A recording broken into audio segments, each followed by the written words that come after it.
Ce matin, donc, nous venons donc de monter les couleurs avec l'hymne de la Confédération, ce qui est encore un pas que nous effectuons dans notre union.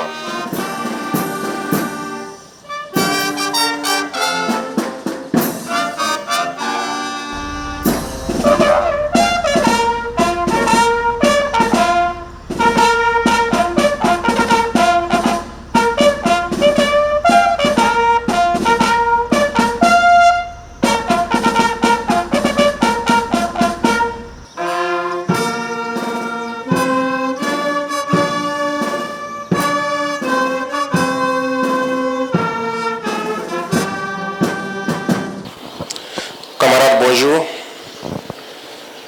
Nous sommes donc au dernier mois du premier semestre de l'année 2025.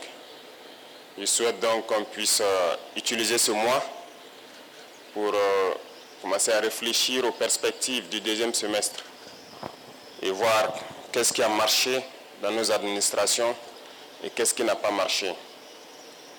Et comme vous le constatez, ce matin donc, nous venons donc de monter les couleurs avec l'hymne de la Confédération, ce qui est encore un pas que nous effectuons dans notre union. Ce qui n'est pas sans difficulté, parce que l'unité est dure, surtout en Afrique. C'est difficile de s'unir. Mais c'est la solution, il faut qu'on s'unisse. Petit à petit, l'AES poursuit son bonhomme de chemin, malgré toutes les difficultés, tous les défis devant nous. Si j'étais naïf, j'allais me poser la question, mais pourquoi les impérialistes ne veulent pas de cette union? Mais je ne suis pas naïf, je sais pourquoi. Et c'est la même question que ceux-là qui ont tendance encore à dormir doivent se poser. Pourquoi ils ne veulent pas qu'on s'unisse? Pourquoi la Confédération fait tant peur ou fait mal à certains? Parce que nous sommes approchés tous les jours par ces impérialistes-là pour amener un des trois à trahir l'autre. Nous sommes confrontés à ça depuis belle lurette. Chaque fois, ce sont ces genres de manœuvres qui sont là pour vous amener à quitter la Confédération. Et ça doit nous amener à réfléchir.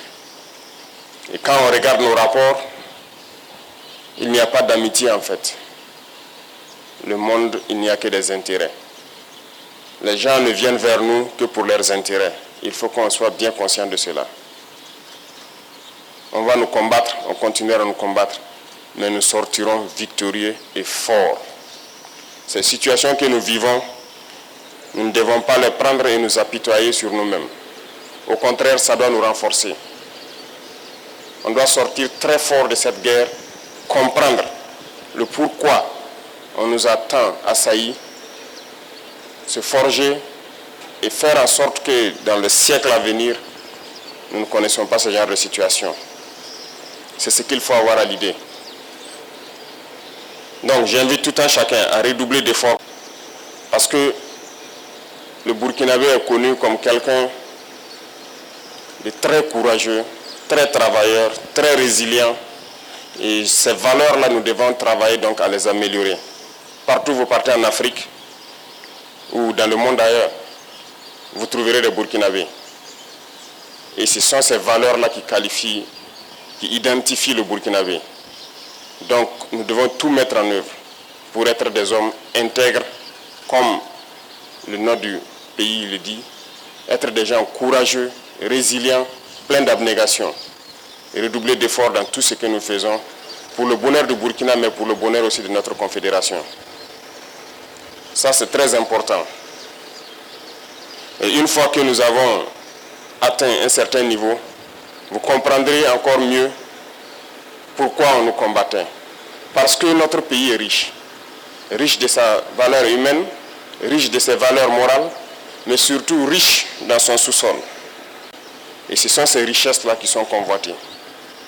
Mais ces richesses doivent profiter aux Burkinabés.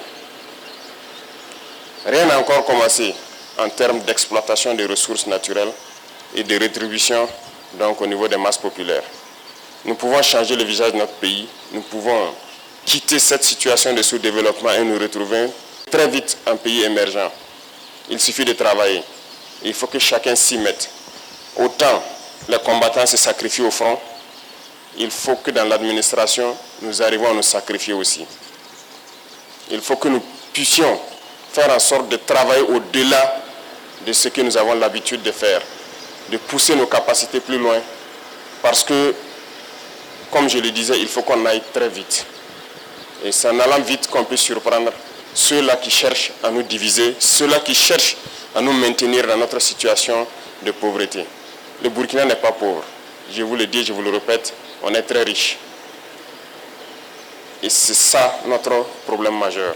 C'est pour cette richesse qu'ils ne veulent pas qu'on puisse d'abord connaître qu'on est riche et pouvoir exploiter nos richesses. Et au-delà du Burkina, le Sahel tout entier est riche, immensement riche. Et je sais que vous le savez tous. Le Sahel ne restera pas pauvre. Nous continuerons notre bonhomme de chemin, continuer à construire l'AES, à être fort, résilient, faire de l'AES un espace de sécurité totale, pouvoir exploiter convenablement nos ressources et que ça puisse profiter donc à nos masses populaires. Sur ce, je vous invite donc à passer ce message à tous vos proches. Il faut se sacrifier ici à l'arrière dans les bureaux pour pouvoir soutenir ceux qui sont au front. Donc je vous souhaite très bonne semaine, très bon mois de juin et très bonne fin du premier semestre. Et rendez-vous donc dans peu de temps pour affronter le deuxième semestre avec plus d'énergie, plus d'abnégation, plus de courage. La patrie ou la mort, nous vaincrons.